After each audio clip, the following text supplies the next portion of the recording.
क्या कभी सोचा है कि इस संसार में जो भी सबसे सुंदर, जो भी सबसे शक्तिशाली, जो भी सबसे दिव्य दिखाई देता है, वह आता कहाँ से है? तो इसका उत्तर हमें मिलता है गीता में। गीता एक संवाद जिसने मनुष्य को जीवन जीने की दिशा दी। जब मानव का विवेक डगमगाया, तब समय ठहर गया और वाणी दी स्वयं भगवान ने, ताकि आने वाली पीढ़ियां समझ सकें, जब कर्तव्य और करुणा टकराएं तब कौन सा मार्ग चुनना चाहिए, क्योंकि युद्ध बाहर ही नहीं भीतर भी है। स्वागत है गीता फॉर लाइफ की इस श्रृंखला में, जिसमें हम उसी दिव्य संवाद को फिर सुनेंगे और समझेंगे जीवन के युद्ध में अपने ही भीतर के अर्जुन को पहचानने के लिए। नमस्कार, जय श्री कृष्ण। मैं डॉक्टर सीमा शर्मा आप सबके साथ गीता के दिव्य अमृत संदेश को ग्रहण करने के लिए उपस्थित हूँ। मित्रों, श्रृंखला की पिछली कड़ी में गीता के 9वें अध्याय में हमने जाना ईश्वर से जुड़कर जीवन कैसे जिया जाए। अब आरंभ होता है 10वां अध्याय, विभूति योग, जहाँ ईश्वर अपने अस्तित्व को जीवन के हर कण में प्रकट करते हैं। जो अध्याय हमें सिखाता है भगवान को ढूंढने की नहीं, पहचानने की आवश्यकता है। जिस शक्ति से यह ब्रह्मांड, यह यूनिवर्स चल रहा है, वही शक्ति तुम्हारे भीतर भी है। अपनी क्षमता को पहचानो, जीवन को उद्देश्य दो। उद्देश्यपूर्ण जीवन ही भगवान से मिलवाता है। आज हम सुनेंगे वह अध्याय जहां भगवान स्वयं अपना परिचय देते हुए अपनी विभूतियों अर्थात अपने दिव्य ऐश्वर्य, अनंत शक्तियों और सर्वव्यापकता का वर्णन करते हैं। आज जब यह पूछा जाता है कि भगवान कहाँ है, क्या मंदिरों में, क्या ग्रंथों में, या बस कहानियों में, तो गीता का 10वां अध्याय इस प्रश्न का सीधा उत्तर है। यह अध्याय कहता है, भगवान को ढूंढने बाहर मत जाओ, उन्हें जीवन में पहचानो। इस अध्याय में भगवान श्री कृष्ण अर्जुन से कहते हैं, हे अर्जुन, मैं सभी महानताओं, सभी प्रतिभाओं, सभी शक्तियों का स्रोत हूँ। जो तुम दुनिया में देखते हो, जिसे अद्भुत समझते हो, वो सब मेरी ही विभूतियाँ अर्थात मेरी ही शक्तियाँ हैं, मेरी ही दिव्यता है। अर्जुन पूछते हैं, हे कृष्ण, आप सब में व्याप्त हैं, फिर भी लोग आपको क्यों नहीं पहचान पाते? आपने जो ज्ञान दिया वह अमृत समान है, पर मैं आपको और गहराई से जानना चाहता हूँ। कृष्ण उत्तर देते हैं, न मे विदुसुरगणा प्रभवं न महर्षयः, अहम आदिर्हि देवानां महर्षीणां च सर्वशः। हे अर्जुन, देवता और ऋषि भी मेरे वास्तविक स्वरूप को पूरी तरह नहीं जानते। संसार में प्रत्येक जीव मेरा अंश है। तुम्हारा मन, तुम्हारी इंद्रियां, तुम्हारी सोच सब मेरी शक्ति, मेरी दिव्यता का ही हिस्सा है। जिस सत्य से सब कुछ जन्म लेता है, उस अजन्मा अनादि ईश्वर तत्व को जान लेना, समझ पाना आसान नहीं है। लेकिन मुझ में श्रद्धा रखते हुए जो मुझे जन्म मृत्यु से परे जान लेता है, वह मोह से मुक्त हो जाता है। आज मनुष्य का शंकित मन भगवान से पूछता है, अगर आप हैं तो स्वयं को दिखाइए। यहाँ भगवान का उत्तर है, जिससे तुम्हारी सोच चल रही है, जिससे तुम्हारी सांस चल रही है, मैं वही हूँ। आज हम विभिन्न माध्यमों से भौतिक दुनिया को जान सकते हैं, परंतु भगवान के होने को हम भौतिक पदार्थों में नहीं देख सकते। उसे केवल महसूस किया जा सकता है। बुद्धिर्ज्ञानम सम्मोह, क्षमा सत्यम दमः शमः, सुखम दुखम भवो भावो, भयम चाभयम एव च, अहिंसा समता तुष्टिस्तपो, दानम यशो अयशः, भवन्ति भावा भूतानां मत्त एव पृथक विधा।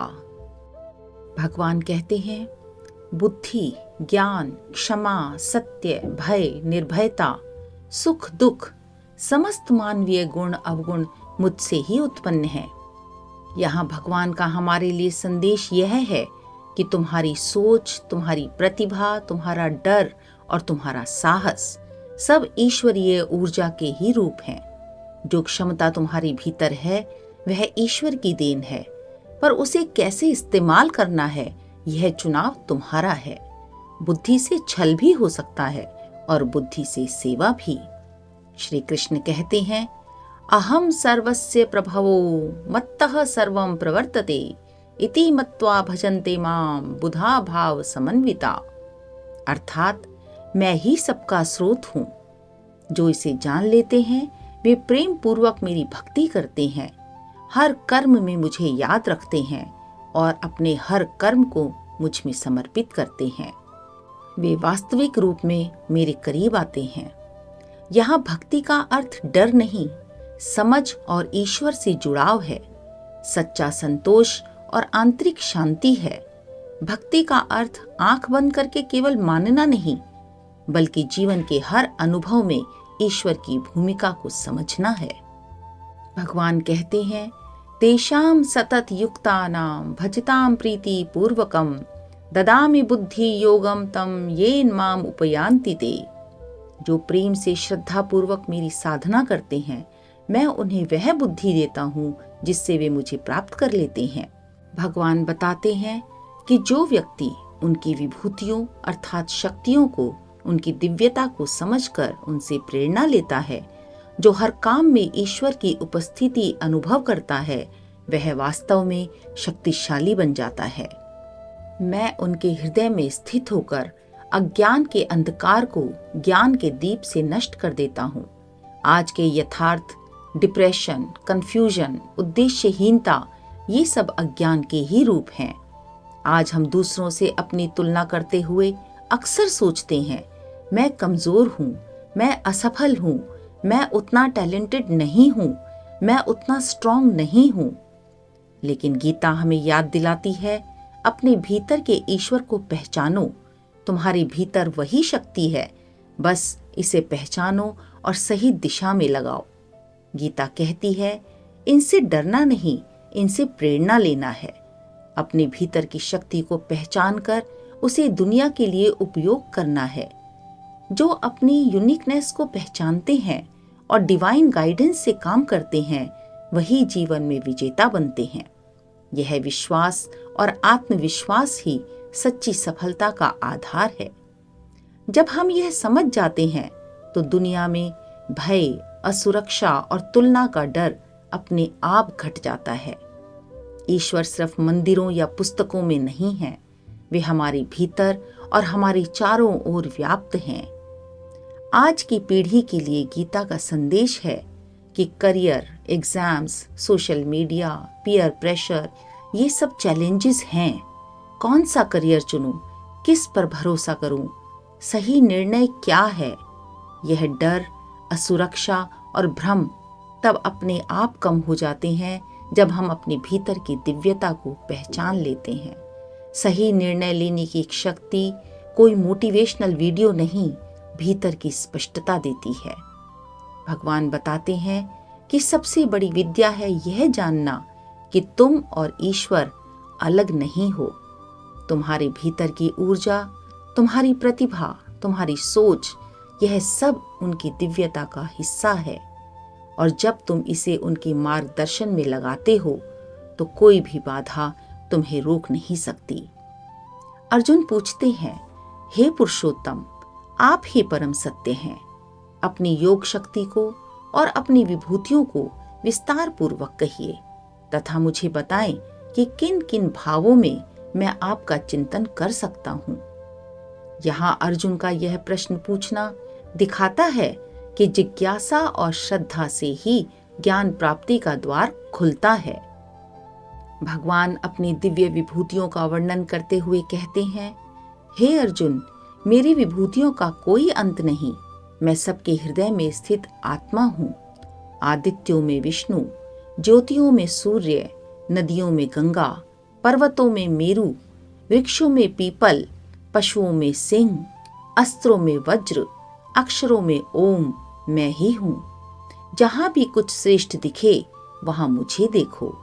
सूरज में मैं प्रकाश हूँ, वायु में गति हूँ, बुद्धि में मैं हूँ, खेल और कला में मेरी क्रीड़ा है, शस्त्र कौशल में भी मैं ही हूँ। संदेश यह है कि जो महानता और प्रेरणा दुनिया में हम देखते हैं, सभी भगवान की विभूतियां हैं। चाहे वह महान संत हो, विज्ञान की खोज हो, कला का अद्भुत काम हो या एक साधारण व्यक्ति की दृढ़ इच्छा शक्ति, कोडर की क्रिएटिविटी, आर्टिस्ट की कला, एथलीट का डिसिप्लिन, ये सभी ईश्वर की शक्ति, उनकी दिव्यता के प्रतीक हैं। अंत में श्री कृष्ण कहते हैं, हे अर्जुन, जो कुछ भी बीज स्वरूप है वह मैं ही हूं। मेरे बिना कुछ भी अस्तित्व में नहीं। जो भी तेजस्वी, शक्तिशाली या सुंदर है, उसे मेरे तेज का अंश समझो। संदेश यही है, ईश्वर सर्वत्र आधार रूप में उपस्थित है। इस प्रकार गीता का 10वां अध्याय हमें सिखाता है कि जहां भी दिव्यता, सौंदर्य और शक्ति है, वहां भगवान की विभूति है। तो यह था 10वां अध्याय, विभूति योग। मित्रों, विभूति योग हमें यही सिखाता है, ईश्वर केवल किसी मंदिर या किसी बुक में नहीं है, वे हर जगह है, हर चीज में है और हमारे भीतर भी हैं। हर कार्य में ईश्वर की उपस्थिति को महसूस करो, अपने भीतर की शक्तियों को पहचानो। सच्ची शक्ति, सच्चा आनंद और आत्मविश्वास तब आता है जब हम अपने भीतर और अपने चारों ओर ईश्वर की दिव्यता को पहचानते हैं और उसे जीवन में उतारते हैं। आज के समय में डिस्ट्रैक्शंस बहुत हैं, सोशल मीडिया, पीयर प्रेशर, त्वरित परिणाम की चाह। लेकिन अगर आप अपने भीतर की डिवाइन एनर्जी को पहचान लें और उसे सही दिशा में लगाएं, तो कोई भी ऑब्स्टिकल आपको रोक नहीं सकता। मित्रों, आपके भीतर वही शक्ति है, बस इसे पहचानो, इसे अपनाओ और अपने हर कर्म में उसे लगाओ। मित्रों, श्रृंखला की 10वीं कड़ी कैसी लगी कमेंट्स में जरूर लिखें, क्योंकि आपकी अनुभूति ही इस संदेश को और गहरा बनाएगी।